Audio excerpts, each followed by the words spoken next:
welcome you all into the Lootpress Sports Lowdown. I'm your host, Tyler Jackson, the sports editor at Lootpress, joined as always by Rusty Udy, sportswear Lootpress. I'm getting tongue-tied here a little bit. Rusty, how are you doing today? I'm doing all right. It's been an interesting weekend, but doing good. Yeah, it kind of still feels like it's summer out there. I walked out, it's 82 degrees still. I'm kind of waiting for the cool fall weather here as we get into October. Exactly. Yeah, absolutely. We got a great show on tap for you today. We're going to recap all the action from Week 4, some of the top games, and get into the little action that there is in Week 5. Well, little compared to what we've had. We have quite a few teams on the bye, and we'll get into that later. And, of course, we'll do our player of the week and talk a little volleyball as well. I do want to get into Week 4 and start with the game that you covered on Friday, and that's Bluefield-Beckley. This was, I think, a 43-7 game in favor of Beckley. We talked about it coming into the week. How injured is Bluefield? And they were pretty battered coming in, and they left pretty much just as battered, if not more battered, from that game. And just an overwhelming showing from Beckley. Yeah, I mean, I really, I have a lot of respect for Bluefield. I think they're an excellent AA team. And a lot of years with Bluefield, the size difference in schools really is not a factor. I think this year was a factor, and that along with the injuries, Beckley has a veteran group. They've been together for a while, and in the trenches they're just much better. And even Coach Simon talked about he was surprised that Beckley kind of handled them as well as they did in the trenches. He thought it would be a little better matchup in there. So kudos to the guys up front for Beckley. They paved the way. Beckley ran for over 300 yards and was pretty much steadily controlled the ball all night. And then of course you had the young quarterback, sophomore Gage Price, who I thought made some 3 or 4 big throws in that game that really probably went unnoticed in the fact that Beckley was so ground and pound and was wearing Bluefield down. But those were kind of game changers a little bit. Kept drives going, scored touchdowns at key times, and it was just kind of a one-sided game. Beckley kind of had control the whole way. Yeah, I think Beckley wins this one either way, but at this point in the season with where Bluefield is at health-wise, this is the worst matchup probably they could have. Right. Beckley, if they can get downhill on you and they can pound you, that's exactly what they're going to do. That's what they did. They just ran relentlessly. They're a team that don't rely on one back. They have a couple backs, 3 different backs, Connor Ray, Bryce Ford, and MJ Staples that they can throw at you different paces. Big offensive line. It's very difficult if you don't have enough depth to be able to rotate guys in, or if you're already banged up as they are. And Beckley just kind of took advantage of one that they should have, and they moved to 3-1 on that one. A bigger thing for Bluefield in this one, Coach Freddie Simon said afterwards that Jeff King, who we've talked a little bit about, has a hairline fracture, and he's probably out for a couple more weeks. Right. They get a bye after this week, and I'd say you hold him out the next 3 weeks minimum at least. I don't even know if he'd be ready to come back by that point, but definitely keep him out. And then starting quarterback Max Simpson didn't play awful, but also he hurt his left hand. They held him out in the second half for precautionary reasons. Right. So we'll see how that kind of develops. That's a big key for Bluefield at this point, because they've not been able to get any offense other than through the air, really. They've had maybe one explosive run play all season long, but for the most part it's been, when they score, they're doing it through the passing game. Yeah, and then a couple other guys kind of walking off the field and wrapped up in ice, shoulders and ankles and things like that. So, it's a tough stretch to have to play Beckley and then Independence back-to-back, but they're really going to need that bye week. They just need time to kind of heal up a little bit and then make that stretch run, because even as much as they've kind of struggled a little bit, he really feels like this team can get in the playoffs, and I think they can too. And definitely it's one of those teams that if they do get in the playoffs, you don't really want them first round. I mean, it'd be a tough matchup because they'll probably likely play one of the top 4 teams in AA, but that's definitely not a team you want to have to match up, especially if they're kind of healthy. Absolutely. Moving on to the other game that we staffed on Friday, that's the game that I covered, Independence of Scott. First half, it was kind of looking like it was about to go the same way that your game did. Independence led 30-6 at halftime. Scott went on the comeback bid, and they had a chance there with under a minute to go. It was 24-30. It was 30-24. Scott had the ball, deep inside Independence territory after a fumble, and quarterback Luke Easterling just kind of throws it up, and he didn't need to rush it or anything like that. It was second down, It goes in triple coverage, it bounces, and it ends up into the arms of Landon Riddle. But for Independence, I think this was probably a good test, to see where you were from week 1 to now, because week 1 they lose that game. Right. The Herbert Hoover game, they had a 23-7 lead at halftime, and then they squander it, and they can't stop Hoover whenever it matters later in the second half. The one thing that kind of does stand out to me is Independence's second half offense. This is really the second week in a row that they've struggled, and you kind of go back to the Herbert Hoover game. They had 1 touchdown in the second half of that game after 23 points in the first half. And then the Brook game, I'm not exactly sure how the scoring transpired, but I also know that it was a downpour or a storm, a 20-0 game. And part of that does come down to youth. I think they start 3 freshmen on the offensive line. You have a freshman quarterback. You're trying to do some different things there. But I think they had a little bit over 20 yards of total offense in the second half. That's kind of the one thing I want to see them remedy. And I think will probably come with experience. But overall, this was a huge win because Scott, we talked about, a lot of people pegged them as a preseason #1 in AA. And they've gone through who I would consider 2 of the top 4 teams in AA at this point. And Wayne, I feel like Wayne has separated themselves right now as a #1 team in AA. And you have Independence, who comes down from the old AA, and they've shown that they're still really good. And I think that they'll be another title contender too. So if you're Independence, this is a good notch in your belt. Yeah, when you have quarterbacks that are really good like that, Easterling, Hatfield, you're never out of the game. And, that's a thing that a lot of times when you're young, you're kind of learning to win, learning to put games away, you don't quite understand, you got to keep going. You can't be looking at the scoreboard and, you get caught looking up there, and then before you know it, I think you told me that Eastling threw it like 48 times. They're going to chuck it all over the field on you, and that just wears you out after a while, and if your offense can't make any headway, then your defense gets wore down, and when they're throwing it around like that, it's tough chasing those kids all over the secondary. So, it's a fortunate win. It's a good win, and kind of a win that they really needed.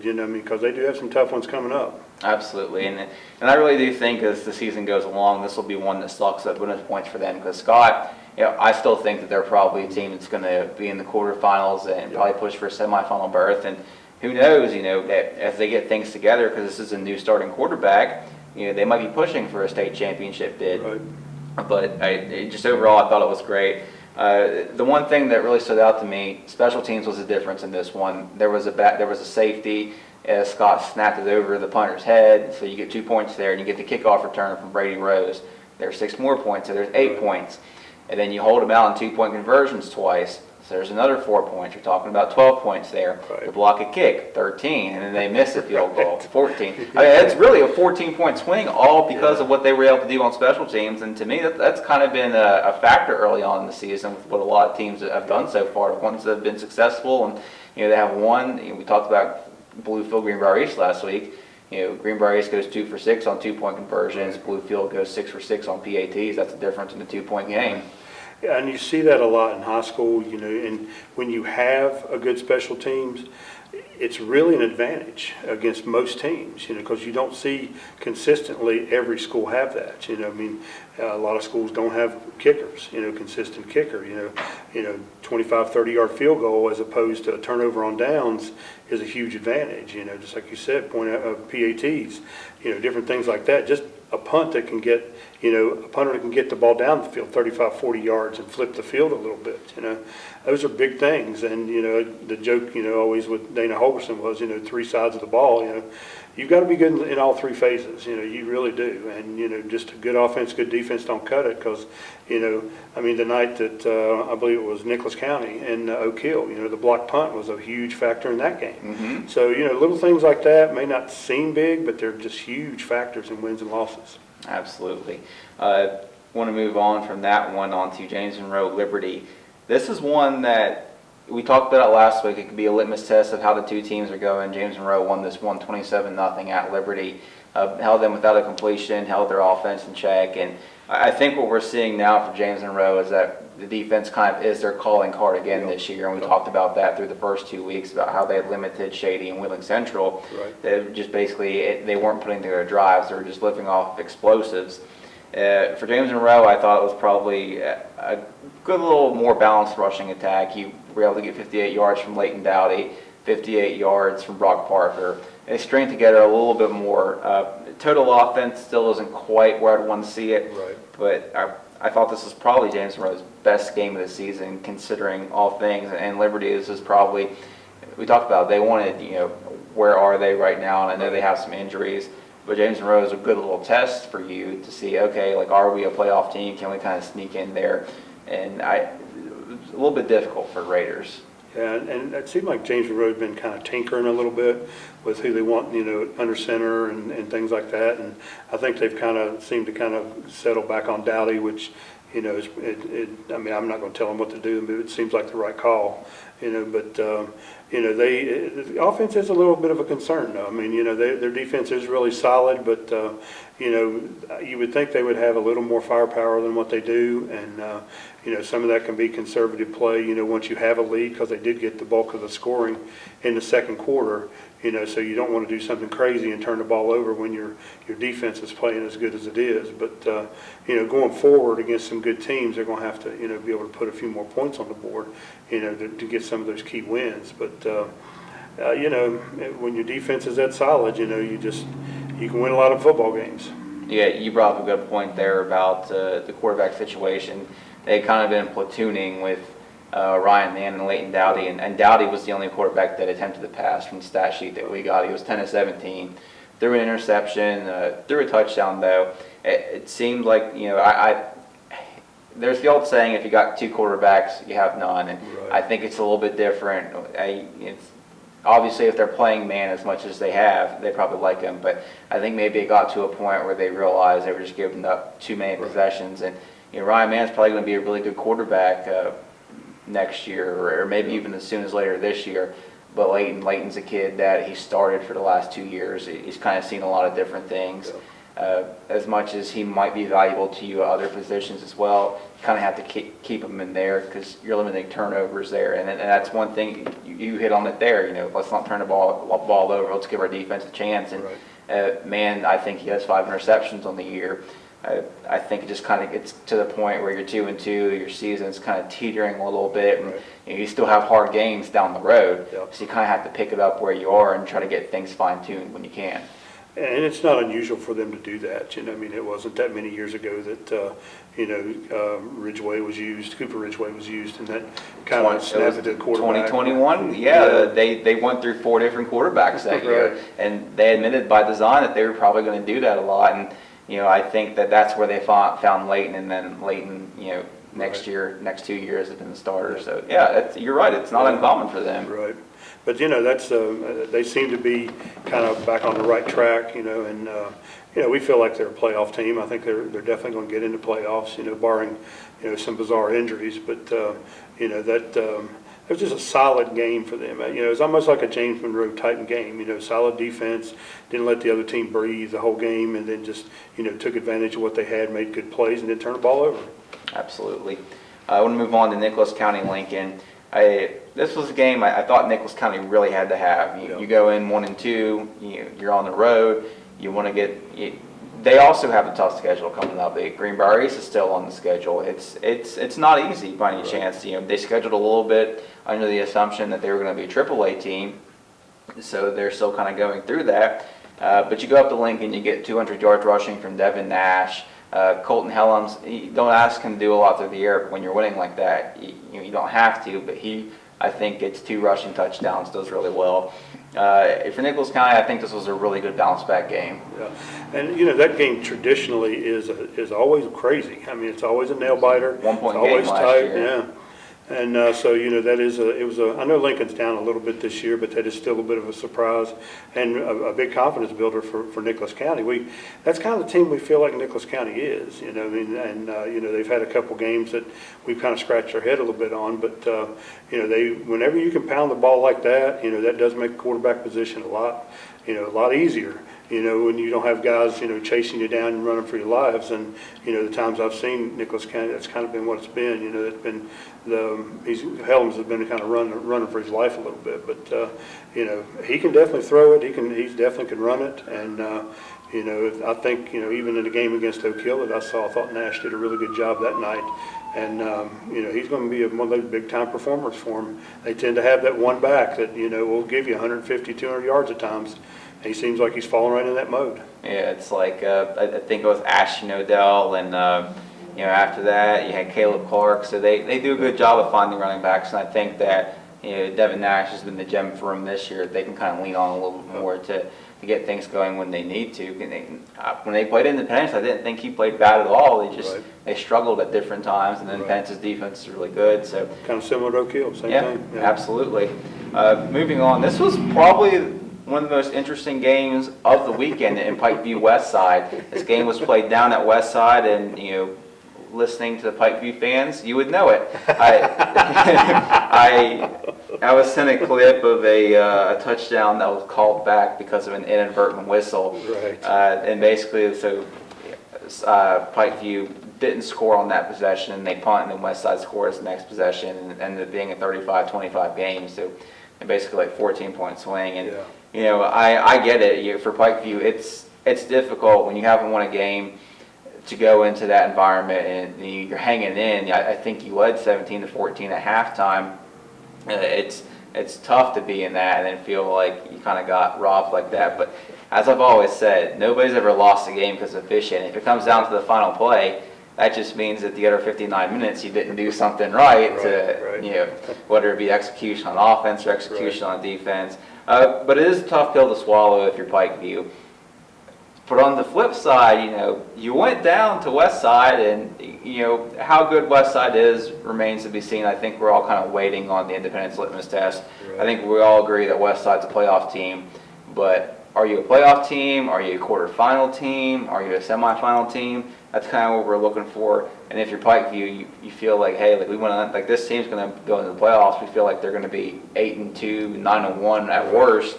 And we hung with them. That's a good little spring point for you if you're Pikeview.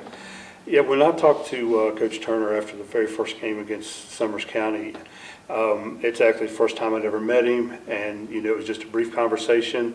But even in a brief conversation, you could tell this guy's going to get the job done. He's going to get this program turned around, and he was really excited to get it turned around. And the phrase he said at the very end is I kind of keep reaching back to with them is like, we'll see who shows up Monday. Whoever comes back Monday, we'll work hard and we'll keep getting better. And boy, they got better. They really, after taking a kind of a thumping from James Monroe, you think you got young kids that struggled, got a program that struggled a little bit. How are they going to respond? And they about maybe responded with what arguably could be the biggest upset of the year. If that would have been pulled off. So I think I have a lot of mixed emotions about the game. I like to tend to give Pikeview the credit, because they're really working and getting better. And so I like to throw, a lot of the credit on their side because I don't think you should cheapen, that effort. I think it was really impressive. And like you say, at that play that they, the inadvertent whistle, if they score there, who knows, because then the pressure is back on West Side, who is a team that's, still kind of figuring it out a little bit, trying to learn to win. And, I don't know if it's fair to say the pressure of the moment got them, trying to go 4-0 for the first time in school history. I don't know if they just maybe saw the 54-6 and think, okay, we're just going to walk out on the field and throw our hat on the field. Either way, it's a learning lesson. It's a big thing for them to win that game so they can keep going forward and not have a stumble at an odd spot. Now, how do you learn from that? What do you learn from that? So, if they pick it up and go forward from it, that could be a little bit of a kick in the pants, even at the 4-0 record, reminding you, hey, if you don't come out and play every single week, somebody's going to come out and want to beat you. Because they've kind of been the chasers a little bit for quite a while. Now they've kind of got the target on their back a little bit. Everybody coming in there sees, oh, they're undefeated, they're ranked in the top 5, top 10, whatever. It would be a big win for us. It would have been a huge win for Pikeview, huge win. Yeah, absolutely. I agree with you. And again, it's funny because we kind of relaxed a little bit. We were like, all right, you beat Mingo Central. That was kind of your litmus test. How do you respond after an emotional win? And you go to man and you win. And you get pushed by Pikeview in your own house a little bit. And again, no disrespect to Pikeview, but obviously the two programs are in very different spots as it stands. But yeah, this is probably, if you're West Side, this is the optimal result, I guess, at this point, because it's like, oh, like you're still you can't let your guard down. Like you Right. still have to play. These things are very possible. It could all be just snatched away from you just like Because they're that. just kids. I mean, I'm sure all week they've been being told how great they are, and there's a lot of buzz going on, and that's kind of the way it works in these kind of things. And, kids are kids. I mean, how many times we see it in college? I mean, if you don't come to play, you get stunned, get big upsets. I mean, we see it on Sundays. The entire, all of yesterday was upset after upset after upset. Exactly. If you don't take care of your business and you don't, and not just on game day, it's all the preparation going up to game day, then, you can get stunned and, in Westside's situation, every win's important, because, there's not a lot of meat on that schedule that's going to get you a bunch of points. So every win's important so you can play that home game, at least first round. Yeah, you're right. It's just looking at it, Mountain View's probably not going to get that many points. Pike View's another team that they're not going to get a lot of points from. So Wyoming East right now is still winless. So as they look at their schedule right now, they have at least 3 teams that they've beaten that are winless. They're not going to get a lot of help in that regard. So, yeah, you're exactly right on that point. But I like your point, too. Just upsets I talked about Sunday, the Panthers pound over. And It was about 4 results. You're like, how in the world did that happen? Texans-Vikings game being a blowout. They're just, a lot of interesting results. Kind of want to move on to Wyoming East, Summers County. This was we talked about Summers County. Now, obviously, we talked about their schedule being a little bit difficult based on everything that dropped down. They are 2-2 right now, but both of their wins have come over AA teams. But kind of building off that West Side point, both of those AA teams are winless, but it might be enough to keep Summers afloat for a little while. Right. It is really interesting at this point. That Summers County seemed to kind of run over them a little bit. Tyson Adkins and Frankie McClarty had really good games running the ball. Wyoming East opened it up a little bit more. They threw 3 touchdown passes. They were picked off 3 times, but it seemed like they were able to do a little bit more in the passing game there. Yeah, I was really kind of wondering how they would handle, basically the pounding that, they would get from Summers County. And, didn't go as well as what probably they wanted it to. But, they're going to be a lot like Pikeview. You're going to have weeks that, they're going to look like really, really good. I mean, almost, really giving Meadowbridge all they wanted. And then you're going to have weeks that's like, okay, you can tell they're still kind of rebuilding. So, it just really at this point in the season and at this point of the programs, it's will kids stay committed? And if they keep working and stay committed, I know in Pikeview's case, they got maybe 1 senior is all they have. So, they're really kind of working towards the future. But, Wyoming East a lot just trying to take baby steps right now, move forward, And sometimes, like with a young child, they're going to stumble. Absolutely. Last game of the week that I want to recap, Pulaski Princeton. This one was, I was shocked, and I don't know as much about Pulaski, but last year, like I said, this was a 49-40 game, and Princeton really had to sweat this one out. Not this year, 62-0. Returned the kick for opening kick for a touchdown, and just had their way the rest of the way. Yeah, just and I thought that. Again, I don't know enough about Pulaski to really say, but they were a really good triple option team. Yeah. They could run the ball, and they gave Princeton fits. And depending on how good they were this year, that's a stunning result. Just to throttle them the way that Princeton did, especially because you're going to see a lot of these different running teams as you go into the playoffs, and teams you're going to have to stop. And that's a test for them. And I thought 62-0, you pass with flying colors. Yeah. I'm with you. I don't really know a whole lot about the Virginia teams. Sometimes, I can talk to a couple guys that cover down that way, and you can get a better feel for it. But I really don't know how good they are. But anytime you can get a shutout win, and especially over a team that kind of gave you a really run the year before, that's impressive. And that game was never close. It was Princeton jumped on them to start with, and it was never close. So, that's. I kind of think that's the way Princeton is. If they play their game and play clean, they're scary on offense, and they can be scary on defense. They're really good. Yeah, absolutely. I wrote about it. I genuinely feel sorry for the teams that are on their schedule the rest of the way.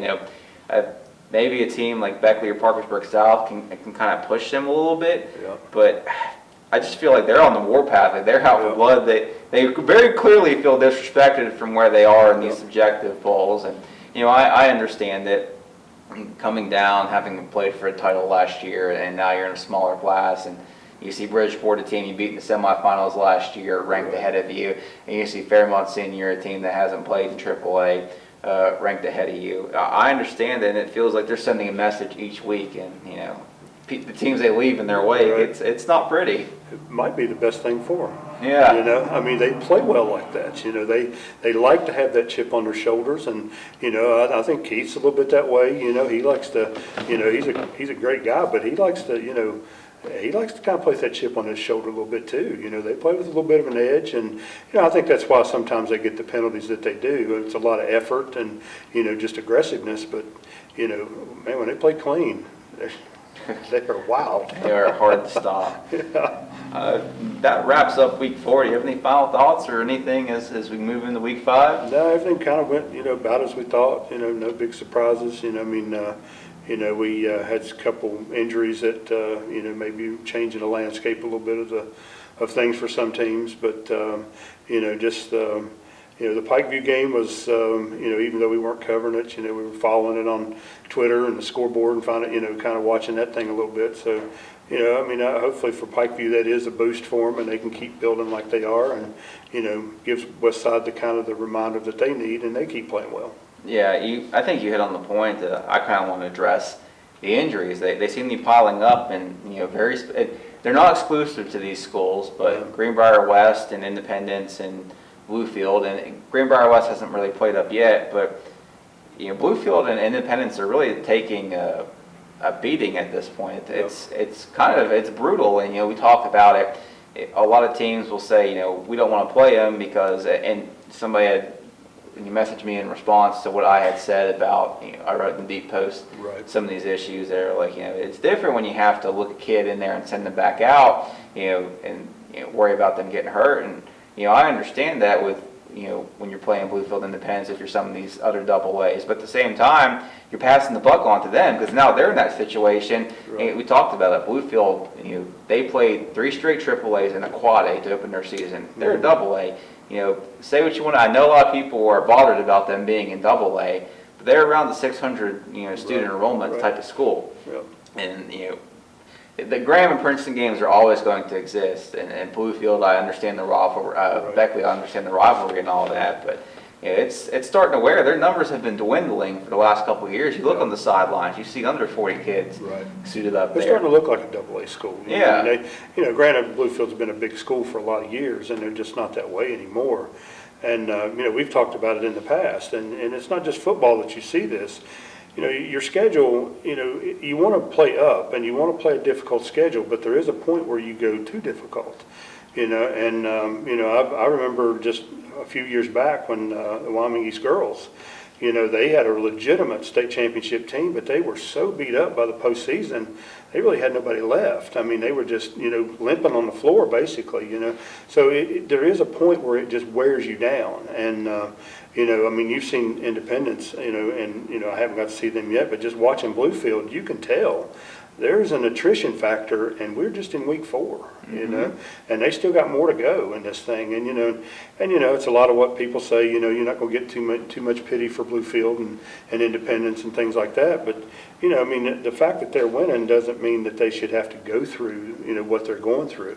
And quite honestly, if those two teams played a lot of these double A teams that they played, it would be good football games. They're not going to be one of those 60-0 type games. I mean, for crying out loud, Independence had 2 Kennedy Award winners back-to-back. It's just, sometimes you get a rotation like that. Yeah. Wasn't that many years ago where Independence was trying to figure out how to beat Shady. Yeah. And teams like that, we're losing to Liberty, So, just because the rotation falls in favor of another school, just doesn't seem to be the way to change this, or to go about this. And the problem's going to be now is that we're going to have to start getting people involved that really shouldn't be getting involved in this situation, and forcing mandates and things like that, and that's just never really a good thing. Yeah, I think that's exactly where it's going, because like I wrote about, if the Board of Review's decision to drop some of these schools down in class was related to safety, and Bluefield and Independence have to play half their games Right. or more against a class up, Yep. it's starting to look like, okay,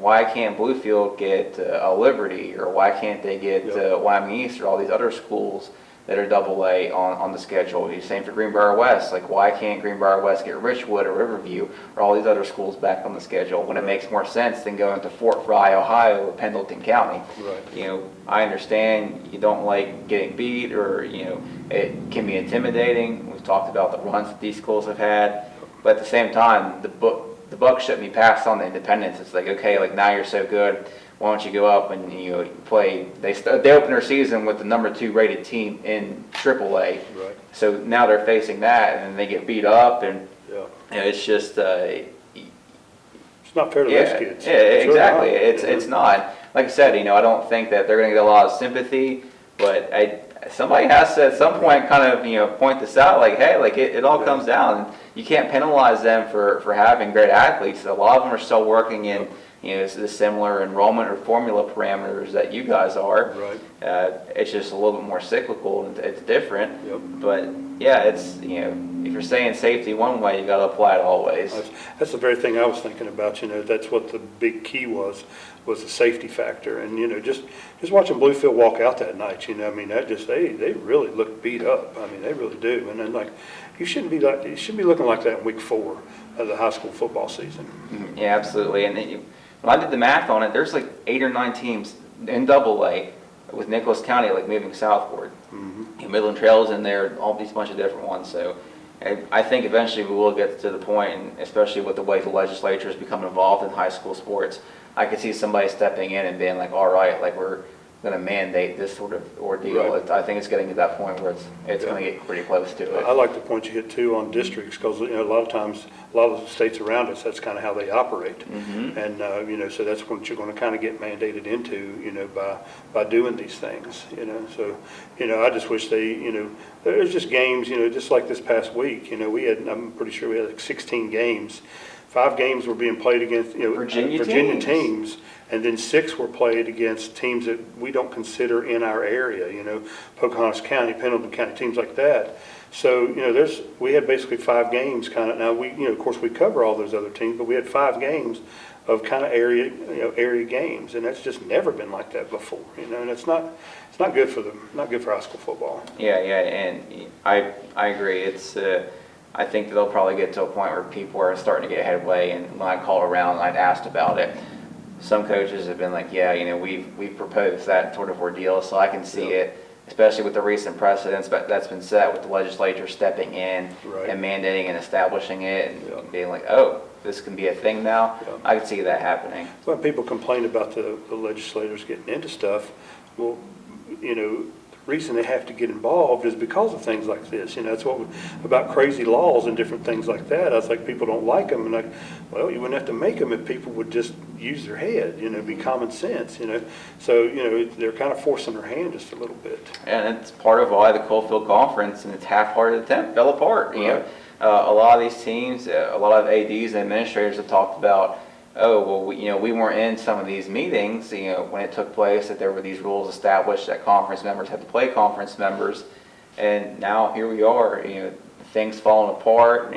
It's half attempted, so we'll see. I think at some point it's going to get to the point where some of these schools are like, all right, like, if we're talking about safety, you can emphasize the wasted money in travel. Yeah, like Independence going to Brook, that's a game that probably replaced the Shady game. Yeah. And, you're spending almost $10,000 to go to Brook, whereas, both you and Shady could make money by having that game money, still.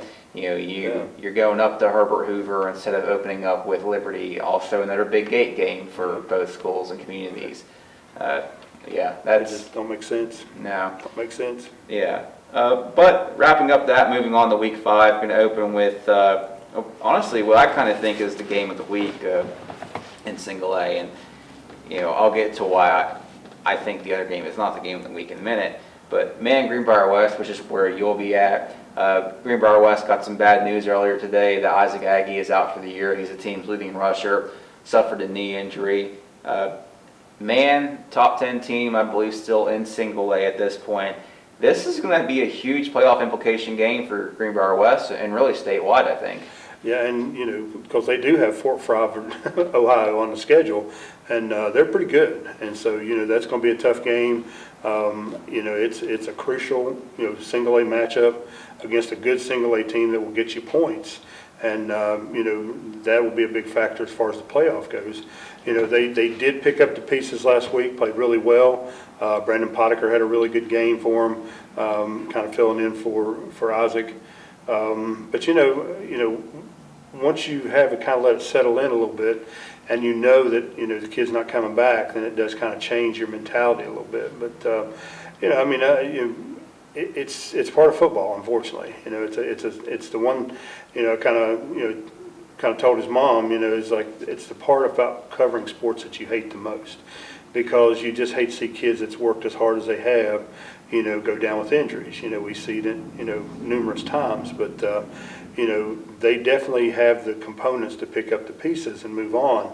I think the place that might be an interesting part that may hurt them is on defense, because they were really starting to click on defense just a little bit and playing really well. Now, they still played well the other night, but, you know, Isaac was a big part of that defense. And, you know, when you lose a crucial part, you know, you've got to start moving some pieces around a little bit. And so we'll see how that side of the ball goes, because they were kind of hitting their stride a little bit defensively, you know. So we'll see if, you know, if that's has a bad effect, or if, you know, if they can fill in the pieces. But, you know, Greenbrier West is like any other team. You know, they have good numbers, but, you know, they have a lot of freshmen, you know, and so when you start plugging in freshmen, they're freshmen for a reason. You know, they've got to learn the game, and they've got to put in their time. So when you take away the experience that Isaac has, you know, that's a big factor. And, you know, it's a tough one to have to go right into a hard game right afterwards, and man, it's going to be a tough one.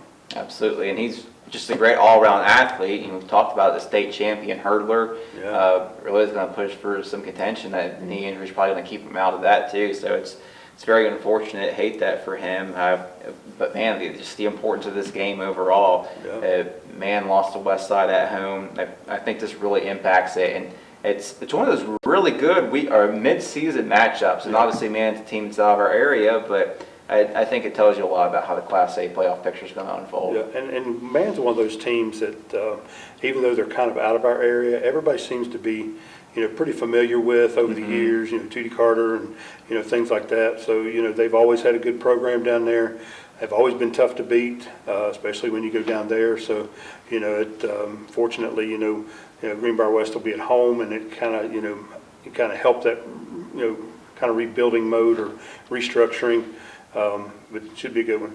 Absolutely. The game that I'll have, Bluefield Independence, usually this probably would be more of a game of the week atmosphere. Both teams are beat up. I really don't know what to expect from this. I think Independence is better situated to win this game and probably win it a little bit more convincingly.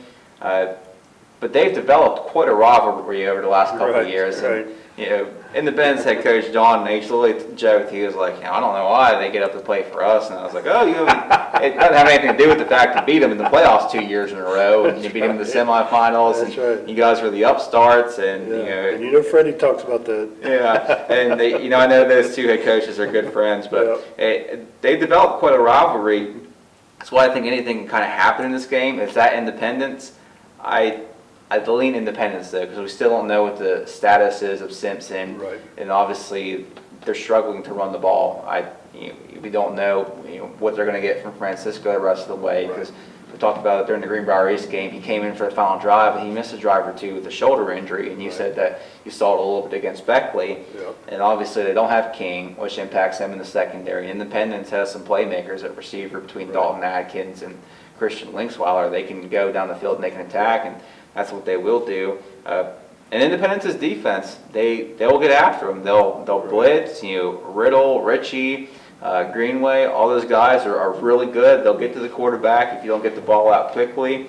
They'll try to force them. And honestly, I think that Independence's defense is really good. If Bluefield has a chance, they're going to have to find ways to hit some things short and take advantage of that, because that's what Scott did. Yep. And Scott, I would say, is probably more equipped personnel-wise than what Bluefield is. They have some more players that they could do a couple more things with, more experienced players.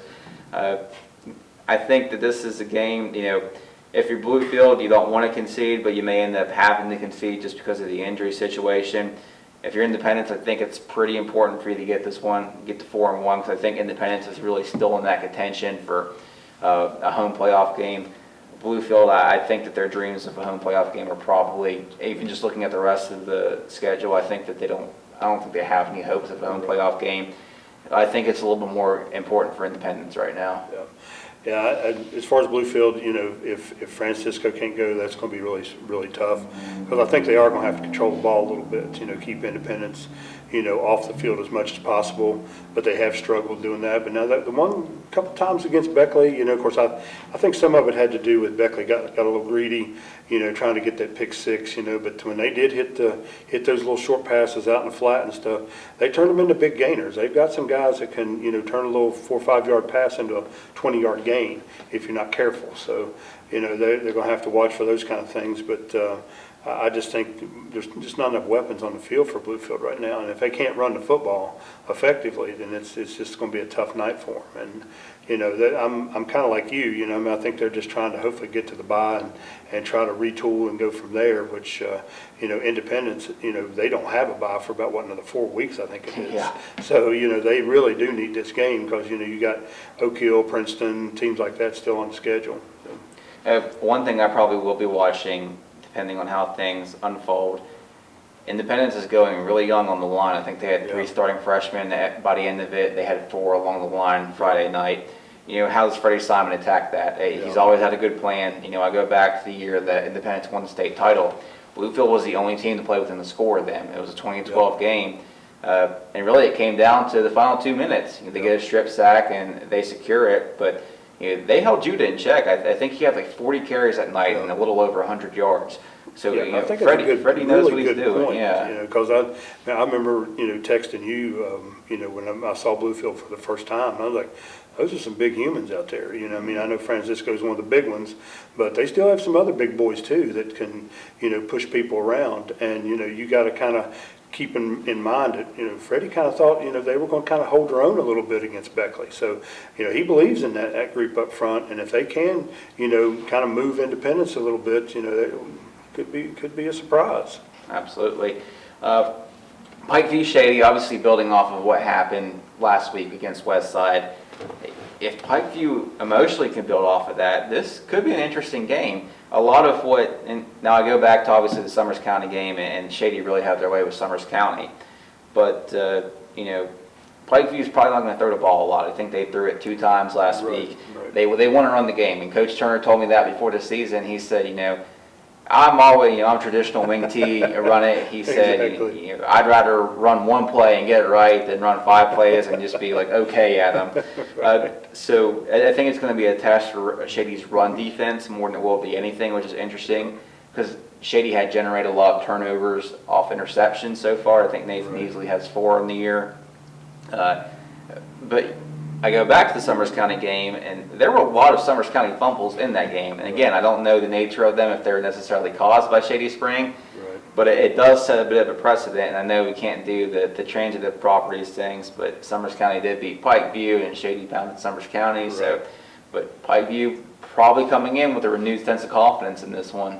I totally agree with that. I think probably the tough thing for them is the fact that it's coming right another road game right back to back after probably an emotional game. Thinking it was one of those they could win and kind of slipped away on them. Shady's coming off a bye week. It just the whole formula doesn't look really good. When it comes to that. So they're definitely going to have to move the football. But with Summers County struggling to move the football against Shady, I'm not sure how effective that's going to be. Yeah, and I would say Shady's probably going to be a little bit more alert coming into this game. They're like, look what happened to Westside. They almost lost. So I would say there's probably going to be a little bit of preparation to avoid that. And last game I want to get into, Summers County Midland Trail. We talked about it.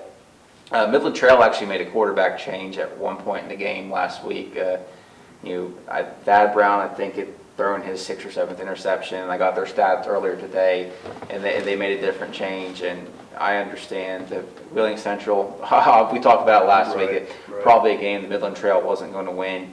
But this one's extremely interesting at this point. We just said it earlier in the show, Summers County, all their wins, they're 2-2, have come against AA teams. Right. You get Midland Trail, and Midland Trail is only a 1-3 team at this point. But there are some points to be had there, and that you're really kind of edging into that playoff picture if you can get this win. Now, again, I don't know how feasible it is, but this is a really interesting game at this point in the season. Yeah, I think that, Midland Trail just really needs this to kind of right the ship a little bit and get back on the right track. Because, the season's not a total loss by any means, but I think they've spent all their mulligans right now. They can't afford any more losses going down the stretch, and you definitely don't want to lose to a single A team. And, historically, this game's always been a pretty interesting game just because of, Josh and Jeremy kind of being, buddies, and that's kind of that factor's not in there now, but I'm sure Jeremy still really wants to see his team win this game because it's, they've really kind of been a struggle this year. And kind of a head scratcher just a little bit, but, it just goes to show you no matter how good you are, I'm on the line and as far as your team goes, you can't turn it over, at that rate and still win games. They don't have that much of a cushion, I guess you would say. Margin for error, yeah. Yeah. So. And you brought up a good point here. First off, Summers County is a single A team, and that makes things even more difficult if you do lose this game. Yep. And then I was kind of looking at the ratings earlier just because I was curious and seeing how Bluefield would kind of fall in. And right now they're outside the playoff picture, but their strength of schedule points are really stacking up. They're tied for 3 lost teams with the most strength of schedule points with Moorfield. Yeah. And I don't know who Moorfield has in their schedule to have really gotten the points that Right. like Princeton and like Bluefield has. Yeah. What's it? But that's if you're Midland Trail, that's what you're competing against. If you fall to 1-3 or 1-4, you're essentially sitting at the same point, and you're looking at everywhere else. You're like, okay, I'm not going to get enough strength of schedule points to beat Bluefield out for a playoff spot. We finished with the same record. So you kind of have to take your wins where you can get them, and every loss to a smaller class team is detrimental. Yeah, it's just a real big blow, and honestly, I'm not sure even. I'm sure they're always thinking about the playoffs, but I think they're just a lot of, man, we just need to get a win, kind of get confidence back and get going in the right direction.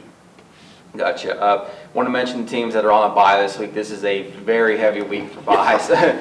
Greenbrier East, Beckley, Meadow Bridge, Nicholas County, Oak Hill, West Side, and Wyoming East all on byes this week. That's 7 teams. I don't think we have a week like that before. Yeah, that's should make for a bit of an easier Friday night though. So we'll see at this point. Kind of want to transition into volleyball and golf. Hit on soccer a little bit. Beckley's kind of secured home field advantage in soccer throughout the postseason with a win over Greenbrier East. Let's go ahead and start there. It seems a little bit more like Beckley's really kind of emerging as a contender. Yeah, and they lost, or they won, 3-1 against Greenbrier East the other night.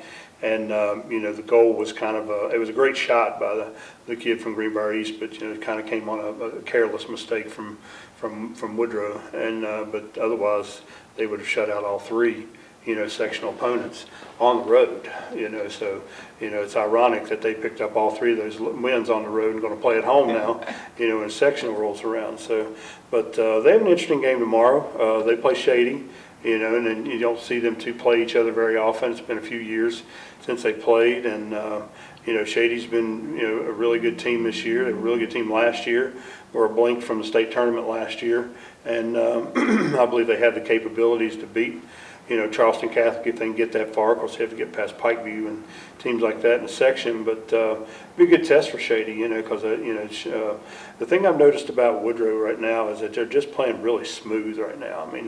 They're passing the ball well, they're sharing the ball well, they're attacking from all kinds of different angles on you. So, and they just they kind of control the possession on you. I mean, I thought Greenbrier East did a pretty good job of that in the second half, but for the most part, Beckley just has you chasing them all over the field. And so, that'll be interesting to see how Shady matches up with that. Probably Shady needs that game a little bit because, once they got out of the, early part of the season where they were playing the Princeton and different teams like that. Now, some of the teams they played have not, just not in their category. It's not as much of a challenge for them, yeah. And they kind of need to be pushed a little bit. And moving on to volleyball, we talked about it, but last Thursday there was a tri-match of the numbers 2, 3, and 4 teams in the state. Herbert Hoover at 2, Shady at 3, Greenbrier East at 4. Shady came out of the tri-match unscathed. I think they dropped one set of all the matches that they played. Really good showing for them, and Herbert Hoover split. Greenbrier East ended up dropping both sets both matches that they played. So I think I want to focus on Shady right here because we talked about it earlier in the year. When you saw them, you felt like, man, like they really were not on the same page at all, and it seems like as they need to be right now, they're hitting their stride.